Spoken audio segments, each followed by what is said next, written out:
नमस्कार. माझं नाव पल्लवी. माझ्या चॅनलमध्ये तुम्हा सर्वांचे मनपूर्वक स्वागत आहे. आज आपण उपवासाचे शेवयांचे उपीट म्हणजेच उपमा तयार करूया. या गव्हाच्या इन्स्टंट शेवया आहेत. त्यांचे उपीट आपण तयार करूया. 2 बारीक चिरलेले टोमॅटो, 6 हिरव्या मिरच्या, 1 इंच आले चिरून घेतले आहे. अर्धी वाटी शेंगदाणे घेतले आहेत. 1 मोठा चमचा जिरे घेतले आहे. गॅसवर जाडबुडाची कढई ठेवली आहे. यामध्ये मी थोडे तेल घालते. तेल आता चांगले तापले आहे. यामध्ये जिरे घालते.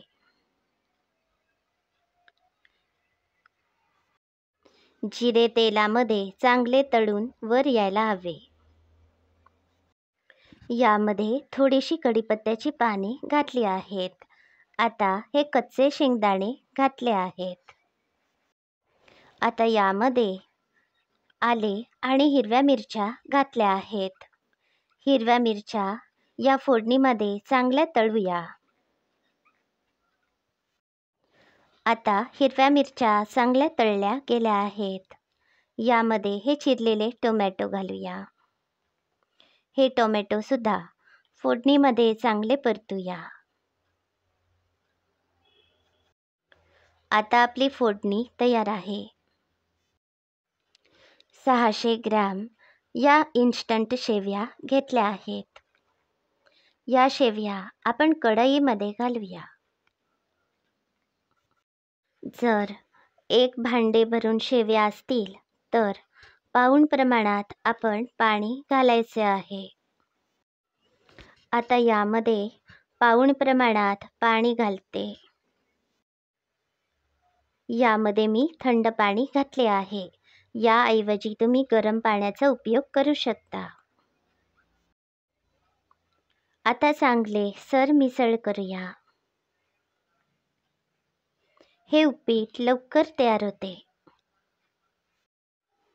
2.5 चमचे बारीक मीठ घातले आहे.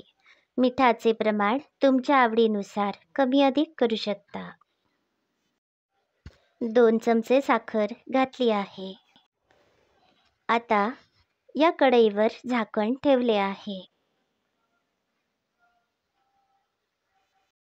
आता काही वेळ झाला आहे. मी हे झाकण बाजूला करते.